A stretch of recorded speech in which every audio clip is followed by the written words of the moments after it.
From the CBS Bay Area studios, this is KPIX 5 News. Good morning, I'm Phil Mathieu. And I'm Melissa Caen, and we want to start with the latest in Virginia. The mayor of Charlottesville is calling it a terrorist attack with a car used as a weapon. 20-year-old James Alex Fields Jr. was taken into custody. Authorities say he drove into a crowd during a white nationalist rally. At least one woman died and 19 others are hurt. There was no doubt in anybody's mind who was there or who watches these videos that it was a planned terrorist attack. It's a peaceful city. We're a great place to be. We're a tourist destination, and this is not right. The rally started earlier in the day as a protest against the city's decision to remove a Confederate statue from a public park. The governor of Virginia has declared a state of emergency, and President Trump has called for peace. We condemn in the strongest possible terms this egregious display of hatred, bigotry, and violence on many sides. Congresswoman Nancy Pelosi, however, is calling out President Trump's reaction to the violence. She issued a statement saying in part that the president's talk of violence on many sides ignores the shameful reality of white supremacism in our country today and continues a disturbing pattern of complacency around such acts of hate. However, people in the Bay Area are also sending the president a message. Dozens of people gathered at San Francisco's Union Square. They held candles during a vigil and stood silently before singing in unison. They protested white supremacist violence and said President Trump should make a more direct statement about it.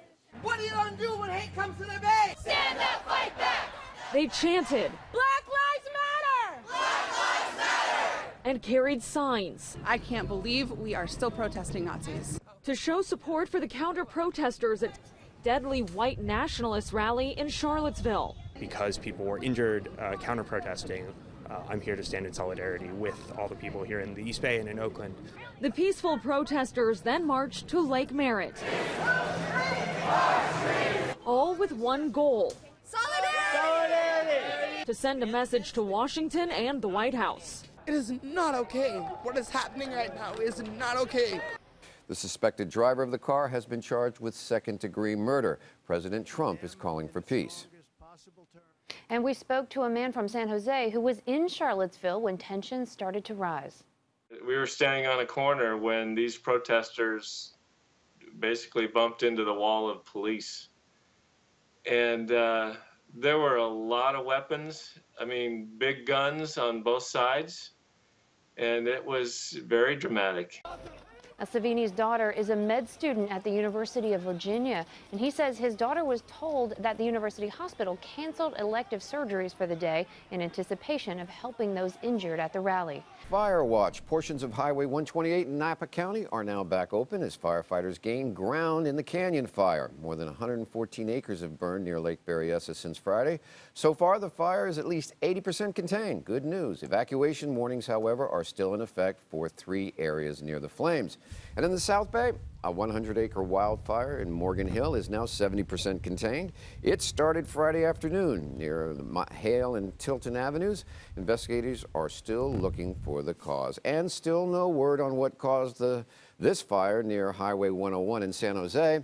It didn't get very big, however, but it sparked some panic as it briefly threatened some homes near the Yerba Buena Road. The flames burned about 7 acres. And in just a few days, there will be a debate over a possible fire department merger. The plan would terminate the Larkspur and Corte Madera fire departments and create a new agency. It would be called the Central Marin Fire Department. Supporters say it would help save money. The city councils of Larkspur and Corte Madera are expected to review the proposal this week. And new this morning, a scary situation for a family in Union City. Police say they were watching TV around midnight last night when a car crashed through their duplex. It happened on Horner Street. Police believe the car was racing another car. The driver was arrested. Investigators are searching for the other driver who got away from the scene. And the president is also reportedly planning on taking away some protections for transgendered people. According to The Hill, a new proposal would make it easier for doctors and hospitals to deny treatment to transgender patients. Some religious providers say the rule could reinforce their right not to provide treatment that's against their beliefs. The Department of Health and Human Services is expected to announce the plans within the coming weeks. Last month, the president announced a ban on transgender people in the military. He says those individuals would cause a burden with high medical costs. Transgendered service members had been able to serve openly in the military since last year. Well, there's still a chance to win a big Powerball jackpot. That's because no one matched all of last night's 6 numbers, so the next drawing is going to be Wednesday. The estimated jackpot, it rolls in at about $430 million. Okay, by the way, last night's numbers were 35, 20, 49, 26, 24, and a Powerball of 19. Lottery officials say 4 winners matched 5 of the numbers for a $1 million prize, and that's not too bad. And the Mega Millions drawing, though, did result in a winner. Someone in Illinois won $393 million. And as many friends, I'm sure. They bought the winning ticket at a barbecue joint outside of Chicago. It was the 5th largest prize in the game's history. Someone in Sunnyvale, right here in California, was oh so close to that Mega Millions jackpot. The ticket was purchased at Lake Vista Liquors on Lawrence Expressway, and it matched the first 5 numbers, just missing that 6th. Still, it's worth over $550,000. A Contra Costa politician has agreed to pay a $14,000 fine. Supervisor Joya reportedly violated fundraising ethics laws. According to this settlement, he filed the right documents for elections in 2010 and 2014, but some of those filings were almost 2 years late. Joya has been on the Board of Supervisors since 1998. And Judge Aaron Persky is getting some good news. The recall against him is on hold for now. Advocates want Persky recalled for what they call light sentencing of sex offenders, including Brock Turner. The judge filed a motion to stop the recall on technical grounds, and it was granted. But the group who filed the recall has until August 23rd to file their opposition. And in San Francisco, a protest is scheduled to demand peace with North Korea. The Answer Coalition says their message is no new war on North Korea. It's happening Tuesday night at 5 p.m. at Powell and Market Streets. And later this week, Alameda residents have a chance to weigh in on how marijuana should be regulated. Mayor Trish Spencer and Councilman Jim Odie are calling a town hall.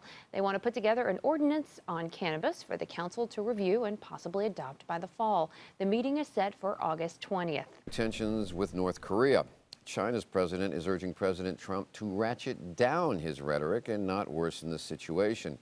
During multiple appearances in front of the press and online, President Trump used fiery language aimed directly at Kim Jong-un. Secretary of State, Ambassador to the UN, and national security advisors have met with the president to discuss diplomatic efforts to de-escalate tensions.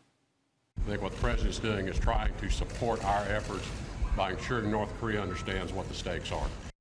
And yesterday, President Trump spoke with the president of France about enforcing newly approved UN sanctions and working together to achieve North Korea denuclearization. Out front, here comes Christian Coleman. Bolt pulls up.